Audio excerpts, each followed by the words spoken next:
Okay, how's it going, everybody? So we're going to read some more Soong Ling. This is welfare work and world peace.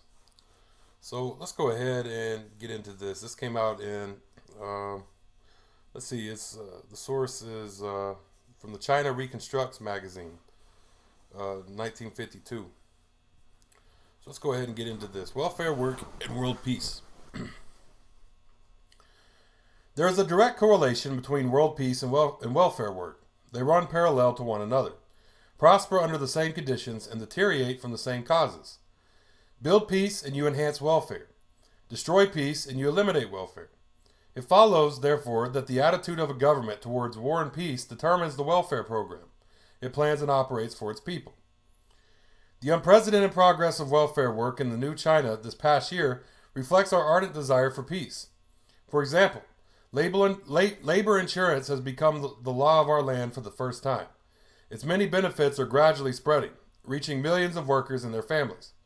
In other sectors of our national life, giant and fundamental solutions have been undertaken for age-old problems, such as the floods with which the Wai River has plagued our people for 30 centuries. Childcare, medical services, workers, housing, and modern facilities for workers' districts, rural services of many varieties. All are growing and raising the living standards of the people right before our eyes. Such progress can only result from a policy which prizes peace and pursues the aim of peaceful relations among all nations.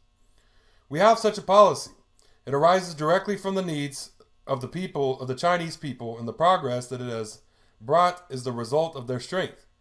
The new welfare program of our country emphasizes the use of people's might to overcome all problems. A basic approach clearly formulated by Vice Premier Tung Pei-wu at the All China People's Relief Conference held in 1950. In his detailed speech on that occasion, Vice Premier Tung described how welfare work is now in the hands of the people, how it has become part of a tremendous overall reconstruction effort, and how it is founded on the principle of self-reliance. Such policies, principles, and progress are possible only in nations that are truly independent, nations that allow no infractions of their own right of self-determination, while at the same time seeking cooperation with all who respect that right. In fact, the effort a government puts into people's welfare is not only an accurate measure of its devotion to peace, it is also a reflection of its status among the nations of the world. We know that in countries which are still in colonial or semi-colonial bondage, welfare work for the people is neither nil nor exists merely as a deceptive showcase, serving only a tiny percentage of those who need it. Vivid confirmation of this may be found even in the reports submitted by the colony-owning powers themselves, the economic and trusteeship organs of the United Nations. Although these obviously put the treat possible face on a situation that is actually much worse than they admit. History has shown, too, that when the rulers of any country seek to perpetuate colonial slavery or to dominate the entire world by force, their own people are among the first sufferers. As exploitation rises and welfare programs disappear to make way for arms budget. Published facts on, quote, wage freezes, end quote, skyrocketing prices, speeding up of workers, material shortages, and falling educational and health expenditures in the United States, Britain, and Western Europe provide many illustrations of this axiom right now.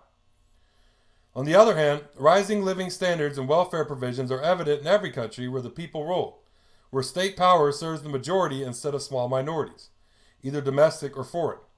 Whether we look at China or the Soviet Union or Central and Eastern Europe, we find that the damage of war has been repaired, new industries are growing, wages have risen, and prices fallen in the last few years. Welfare and educational facilities, both in terms of total budget, outlays, and in terms of tangible improvements in the lives of working people, are increasing steadily and very fast. At the same time, mutual aid among these countries helps each one to accelerate its gains. All these facts are not only recorded in their own reports, but admitted in serious studies by persons and groups who are not at all well disposed towards them. Here again, the economic publications of the United Nations can be cited. That China is on the side of peace, yet at the same time able both to defend herself and help her neighbors, is of special interest to the other peoples of Asia.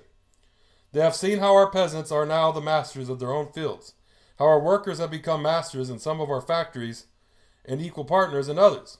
They have seen how this this has released the creative and productive forces of our people, so that the output of material wealth in China grows both generally and in terms of each worker.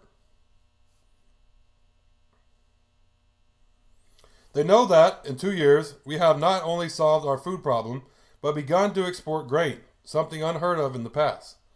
They have witnessed how our welfare work has grown to be an integral part of the nation's life, developing in the healthy atmosphere of a country that controls its own destiny. Such is the status of welfare work in the People's Republic of China, which is one of the staunchest bulwarks of world peace.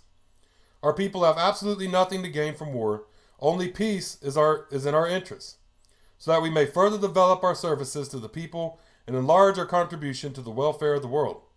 It should be dear, too, that the progress we have made is precious to us. Any aggressor will find that we will defend it with every ounce of our strength and courage. We will neither allow ourselves to be oppressed nor deny aid to others who suffer oppression. We stand for a peace among equals, with each people determining its own life. We desire friendship and cooperation with all countries and peoples who are willing to live at peace and to trade for mutual benefit, regardless of what their form of government may be or what views they may hold. This outlook, uniting a country of 475 million people, helps as never before to guarantee that peace will conquer war all over the world. It menaces no other nation and no honest person anywhere. It helps all who are working and fighting to make mankind's dearest dreams of peace and well-being come true in our own day. Okay, this is, that's Welfare Work and World Peace by Soong Ling. That came out in 1952. Well, thank y'all for tuning in. Facebook, Twitter, Tumblr, Medium. Also, YouTube. Hit the subscribe and notification bell. All of these are Marxist. Hit me up. Follow me there. Hit me up. Y'all have a great day, and Dodadagoy.